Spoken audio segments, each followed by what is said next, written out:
What's going on? This is your man John Fortune, your host of the Frustrated Fan Sports Show. And today I'm going to talk about something really big. Of course, I'm going to talk about the Deebo Samuel trade to Washington. So, how do I start this? So, first off, Deebo's here now. So, that's one thing I can say. Deebo is here. So, I'm not going to sit here and not be okay with the move because the guy's on the team and you can't change that. Here's my problem with the Deebo Samuel trade. I've said this before and I'll say it again. You know, for so long we've heard so many YouTubers constantly saying how Terry McLaurin is not one of the elite, but yet they've always placed Deebo Samuel up there as one of the elite guys, even though Deebo Samuel has in one time, I think it was maybe, if I can remember, I think it was either 2020 or 2021, Deebo Samuel has only had 1,000 yards receiving in one season. One. And every time, he's one of those guys that for me, I've always felt that the media and YouTubers have made him better and more elite than he actually is.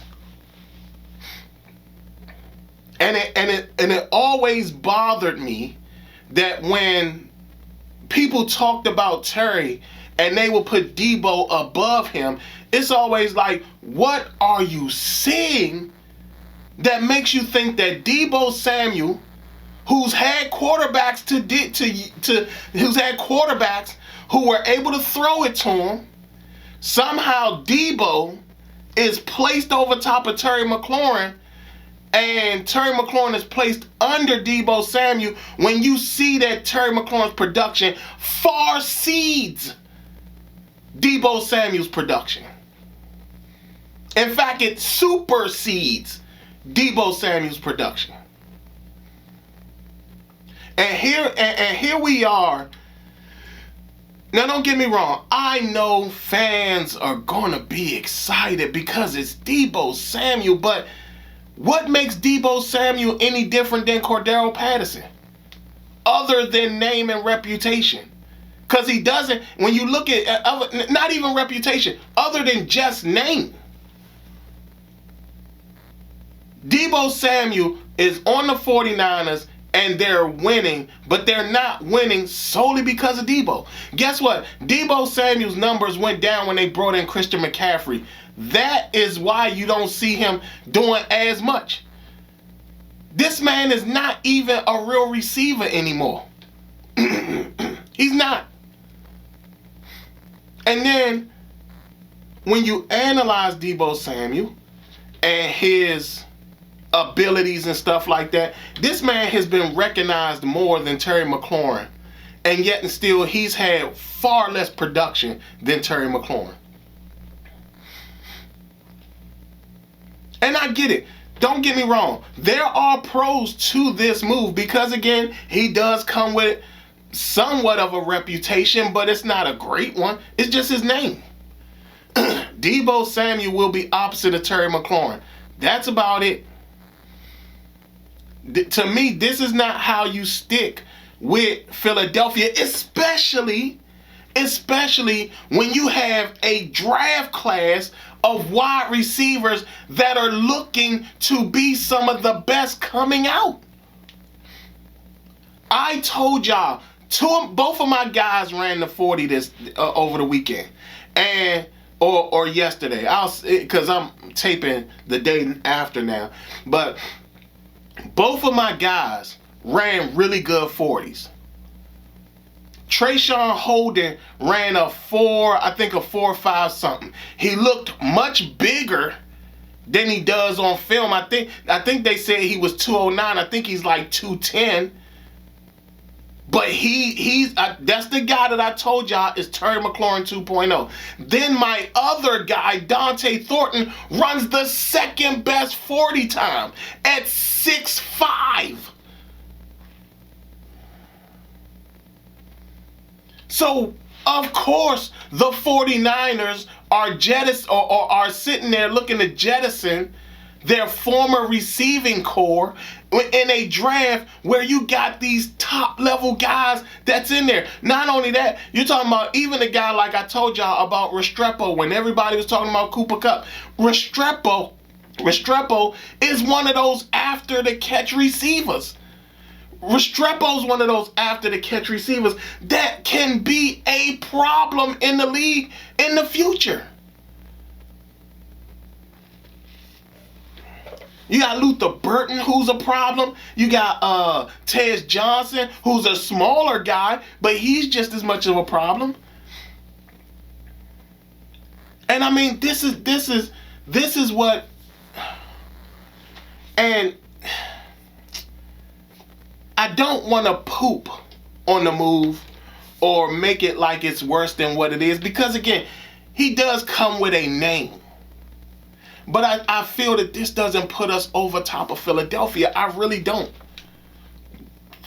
Especially when you're talking about Philadelphia has 2 top-level cornerbacks. 2. Who are going to be going into their second year after having stellar rookie seasons. And then you're talking about the Dallas Cowboys, who will have Travion Diggs and Deron Bland both. Like, these are not, like, Deebo's not going to a division like where he's coming from, where there wasn't a lot of top-level corners in that particular division. He's coming to one where defense is king. And a guy who doesn't get 1,000 yards receiving, we're going to expect for him to be like what? Like I said again, what separates him from Cordero Patterson? Other than name. And that the fact that he comes from the 49ers.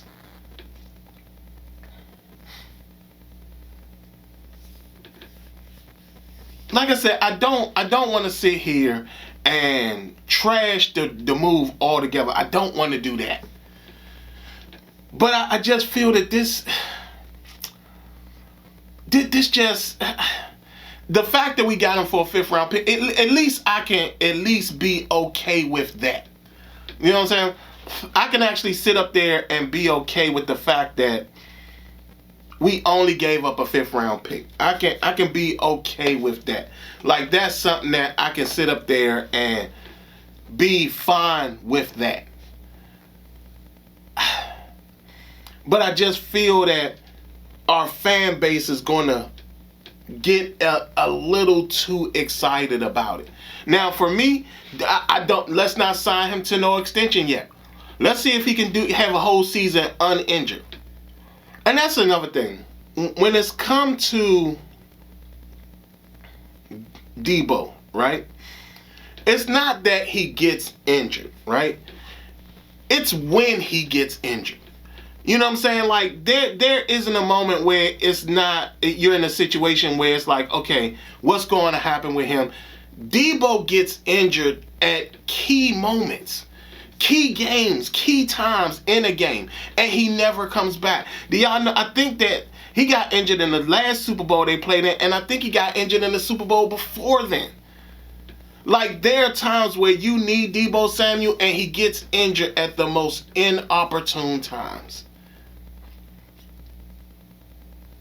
And that, for a actual football fan, not a person that's reading articles, not somebody who's influenced by, and Deebo's one of those guys who's been propped up so much by the media and so many other people who are on the payroll of the 49ers and things like that. He's been propped up so much that people actually think that he's an elite wide receiver when this man has only had one season of 1,000 yards receiving. One. Now, understand this. I'm not even a DK Metcalf person, but I'd rather take a DK Metcalf at a far younger age than Deebo Samuel. But I want to say this, and I don't want to sit up here and just beat up Deebo. I don't want to do that. I do want to say that, yes, does he bring a dynamic that we currently don't have? Yeah, he does. You know, he does. He can take the ball. He can take the short route and, you know, turn it into something big. He can do that. He does go across the middle more than any other receiver and takes the punishment going over the middle and things like that. He can do that. You know, he's a guy that, yeah, he can take a 15-yard, he can take a bubble screen and run it all the way to the house. Now, again, like I said, he's been injured a lot. And we're talking about he's had shoulder injuries, ankle injuries, foot injuries, knee injuries. And it's like, you know, I'm concerned because he's one of those guys that, you know, he does have those moments where he does get injured at the most inopportune times. But he does come with what people are going to feel is a massive reputation. You know, he will sit up there and make plays. You know, I don't want to sit here and just make it like that he's like not a good player. I'm not going to do that because, yeah, again, but what happens, but what we saw with with Deebo and San Francisco, teams eventually adapt to what the teams are doing or what they're doing with Deebo. And we can't pound him like the 49ers did. You know, like, I mean, like, you're really, like, it's really to a point where you don't know what to do with a Deebo Samuel. You know what I'm saying? Because, yeah, you can give him the same plays that you gave De'Ami Brown, but he's not going to go as deep and beat coverage like De'Ami Brown did. You know what I'm saying? Like, he's not going to do that. And again, because now everybody's going to get the opportunity to see Deebo in action, you're going to start seeing what people like myself who actually watch the games and isn't influenced by articles or isn't influenced by other YouTubers. You're going to see what Deebo Samuel really looked like. And trust and believe, a lot of what you're going to see, you're not going to be happy about. Because, yeah, he doesn't always go deep. He doesn't always beat coverage. There are a lot of times that we've seen Deebo locked up. And like I said, he's coming to a division where defense is king. Like defense is what it is in this division. This isn't the open offense division like what the NFC West was. This isn't that. Like, defense over here is like what it's about. Not only that, it's colder here. Yeah, I said it. It's colder here.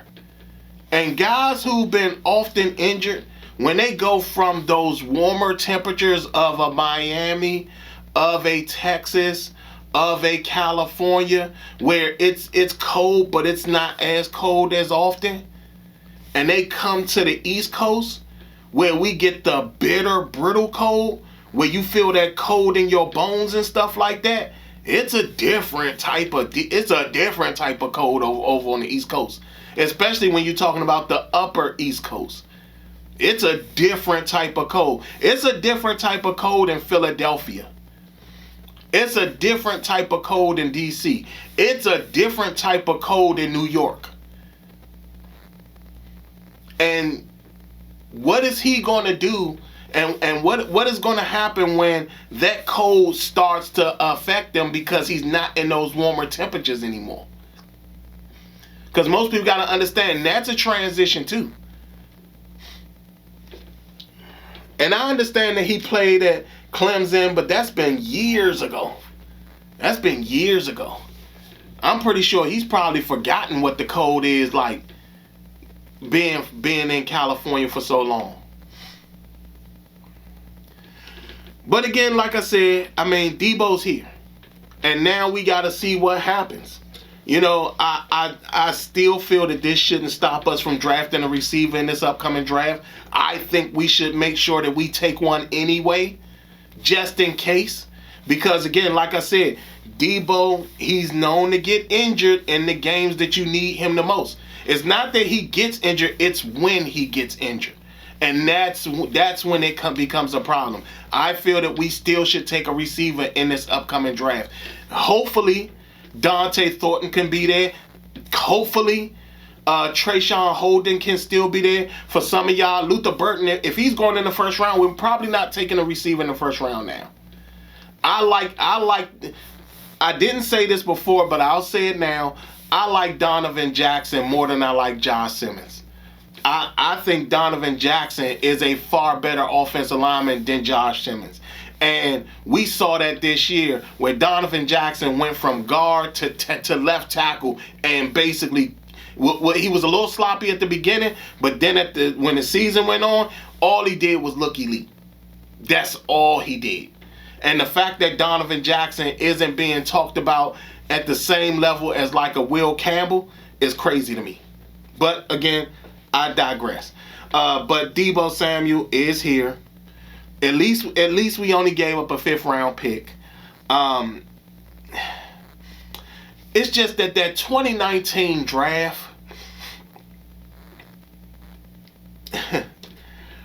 for y'all who don't remember the 2019 draft, there were 2 wide receivers that went in the first round.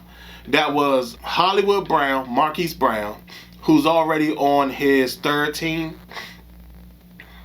N'Keal Harry, who I don't even know if he's in the league anymore. I don't think he is. Of course, you had Deebo Samuel, who went in the first round, A.J. Brown, J.J. Arcega-Whiteside, D.K. Metcalf, and then there was Terry McLaurin and a few other, I can't remember some of the other guys. I'm not going to go through the whole list. But of that 2019 draft, there's 2 guys at the top of that draft. Neither one of them, 3 guys actually, neither one of them, 3 guys in that draft, neither one of them were drafted in the first round, and they're the top receivers of that draft. Yet and still only one gets disrespected like he's not one of the top guys of that draft. The 2 top guys is the first one is A.J. Brown. The second guy is Terry McLaurin. Yeah, that Terry McLaurin. The one that everybody seems to find a way to disrespect. Them 2, A.J. Brown and Terry McLaurin, has done the most with the least amount of quarterbacks. Terry McLaurin became an All-Pro this year because of the quarterbacking, right? He's about to have another top-level season next year. Now, Deebo's going to assist with that. But I want people to understand, Deebo has to be, and this is something that I need to say this as strongly as it can be said. And this goes to the coaching staff. This goes to the front office. Deebo has to be looked at as receiver 2. He cannot be looked at as receiver 1. He can't even be looked at as receiver 1A. He has to be looked at as receiver 2. That means when things are going on, Terry McLaurin is option number 1 without a shadow of a doubt. And Deebo is option 2. Okay? You gotta, if you're gonna make this successful, you're gonna have to look at Deebo the same way the Philadelphia Eagles look at Dante Smith. You gotta look look at him the exact same way. Everybody knows Dante Smith is the Eagles' number 2 receiver.